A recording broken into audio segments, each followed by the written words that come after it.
Hello, class. Welcome to our first lesson, our first video of the slides of what we walk through. So I'm going to walk you through each of these slides in this format. You'll be able to kind of read them yourself, but I can add a lot of context just by speaking to them. So let's just dive right in. This first one is going to be just a general overview of the course itself, right? So we're going to talk about what business continuity is. Business continuity is basically the private sector's version of emergency management, right? Companies have emergencies too. A company's job, a purpose of a company is to make profits. And so if a company experiences some kind of an emergency, that is likely to compromise their ability to make profits. And so there's a whole practice of people whose job it is to make sure that a company does everything it can to continue to make money no matter what, right? So you could decide how much to spend on business continuity so that you get your money back and make more money.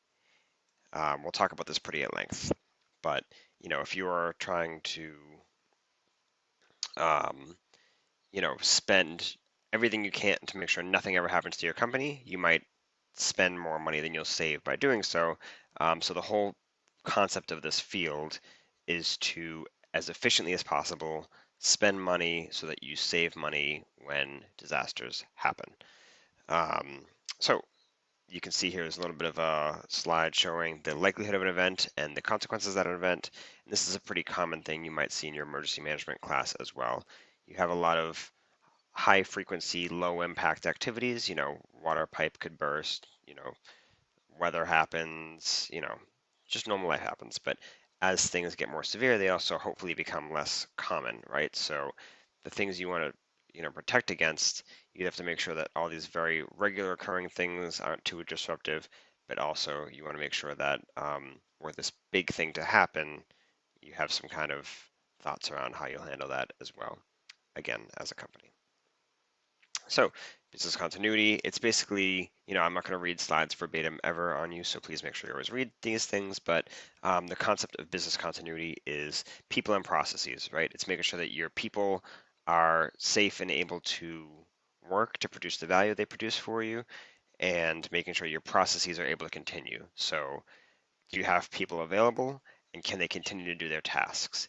If your people are not available, how can you get them available? Do you need backup workers to kind of cover if somebody is disrupted or unavailable? And then if they can't do their processes anymore, do you need workarounds? Do you need manual processes, backup processes, other people somewhere else that can do it?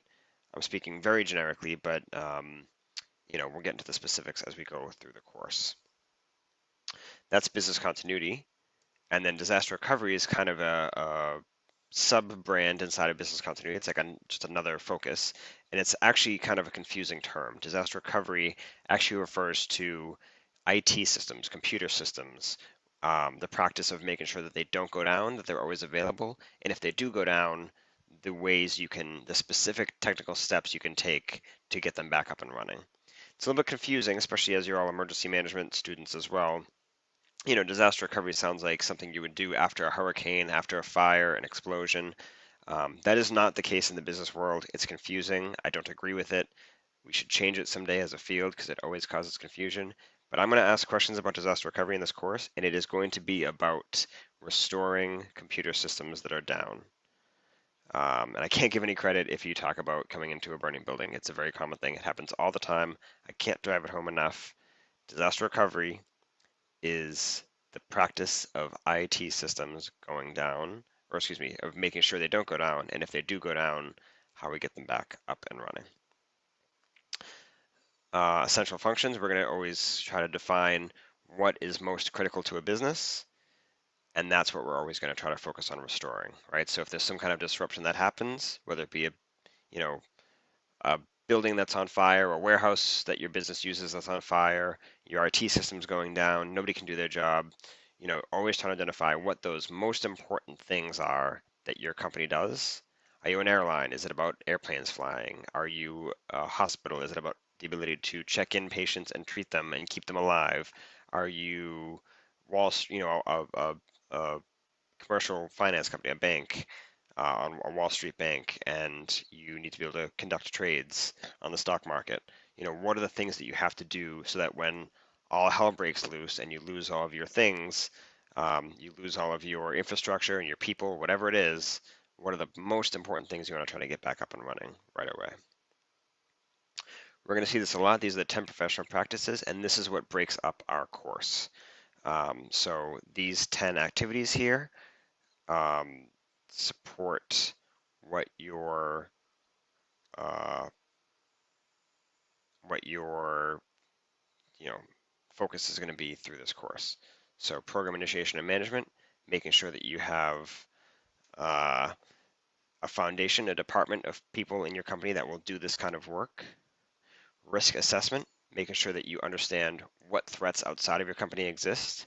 Do you live on tornado, on a fault line? Do you live in a tornado area? Are you subjected to hurricanes? Is there civil unrest? What are all those things outside of our company that could impact us? The business impact analysis, we're analyzing how our business would be impacted by those risks. So the risk assessment is what out there could impact us. The BIA is how could that impact us? What specific things are we going to be impacted by? There's no action taking place here, all just assessment here in the beginning. Okay, now we get into planning, right? We get into, okay, what are those strategies that we're going to do? We've learned what could hurt us and how it's going to hurt us. Do we want to have some high level strategies in place to handle it? After that, how do we handle incidents, right? So life safety and property destruction, how do we get in front of that? Do we have specific plans in place for those initial incident steps? Then you start writing plans. We'll talk a lot about, all the different plans for getting things back up and running, restoring order back to your company. After you get out of that business, you start to kind of make sure everything works in place, right? So awareness and training programs, who needs to know what? Who needs to be aware that these plans exist, that these steps exist, and who needs to be trained on them? Then you have some plans. You need to make sure that you test them, you check them regularly, and you maintain them. Then you need to have a plan to communicate out when there is some kind of incident taking place, and you need to understand who you might be coordinating with and how you're going to do that. We'll talk about this all a whole bunch.